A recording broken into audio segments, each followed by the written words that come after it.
This is my farmhouse sink that I installed myself. And in this video, I'll show you how to install a farmhouse sink. Step 1. You will have to make some modifications to your sink cabinet. As you can see, mine comes like this with an existing cutout, but even then, I still have to make some modifications to make the sink fit. If your cabinet has a fake drawer door like this, then typically there's a couple of screws on the back side that you just need to remove. You can open the cabinet door and get them from underneath the sink, or for easier access, you can get them after removing your existing sink if you're doing an upgrade. Step 2. Unbox your new sink in order to find a cutting template. I got the Kohler Whitehaven single bowl farmhouse sink, and the very first thing I find is the cutting template. Then there's an envelope with instruction manual, which also has a 1:1 scale of the sink from the top view. I think this can be used as a template for the countertop if needed. And here's what the sink looks like. I believe it's cast iron, so it's very nice and heavy. You won't be needing this manual, so let's get started. Step 3.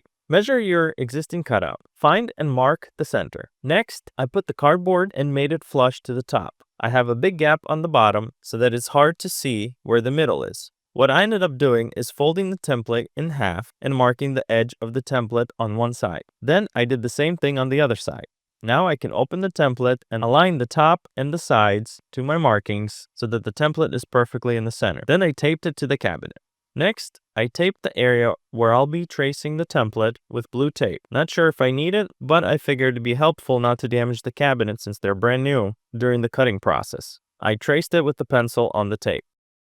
So a little problem I have is this space right here. So when I make this cut, I have this space, and I measured the sink covers up to roughly right here. So I still have maybe a 1/2 inch gap in here.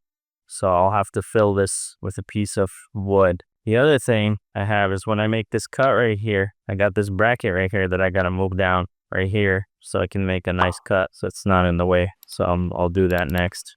Next, I removed the template and began to remove an angle bracket on both sides. I reinstalled both angle brackets below my cutting area. Step 4. I ended up using an oscillating tool first and attempted to do the cut. It did a decent job outlining the line that I needed to cut, but it became difficult to cut it all the way through. This could be because I probably had a poor and crappy blade, but after trying for a little bit, I decided to try a jigsaw next. With the jigsaw, I started from the top and made my way down and finally made the cut all the way through. Not the best cutting job, but it'll do.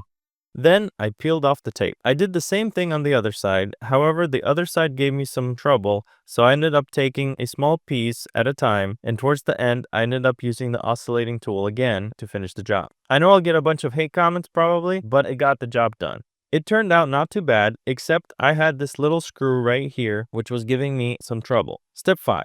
Further instructions, it said that you'll need to leave 5/8 of an inch from the top of the cabinet. So I took a measuring tape and marked 5/8 of an inch on the cabinet and used the level to scribe the line, so I know where to screw my piece of wood. Next, I measured out 2 pieces of 1x2 planks and used the jigsaw to cut them. I also pre-drilled them with wood screws, so that way it's easier to install and level them. Then I installed the plank, aligned it with my line that I had drawn earlier, and installed 1 screw first. I checked the level before installing the rest of the screws. Next, I took my measuring tape and measured the height from the bottom of the cabinet to the bottom of my plank. Again, I pre-installed the screws and wedged the plank into place with my hammer. Once it was in place, I took my drill and installed the rest of the screws. I did the same thing with the other plank, wedged it and then screwed it.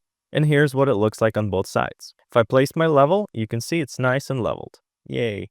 Unfortunately, I don't have a video of me installing the sink since someone was helping me installing it, but basically you place it from the top and slide it all the way towards the wall. In addition, we ended up removing the thin planks and used these 2x4s for proper fit. As you can see, the small plank didn't have enough edge, so being that this is a very heavy sink and there will be dishes and other things inside the sink, I wanted to make sure I had enough reinforcement to support this sink. And here's what it looks like underneath. I also installed a small piece of cabinet trim to fill in this gap on the bottom, and later caulked it as well. And here's what it looks like finished with the countertop and sink faucets installed. Check out how I installed this garbage disposal next.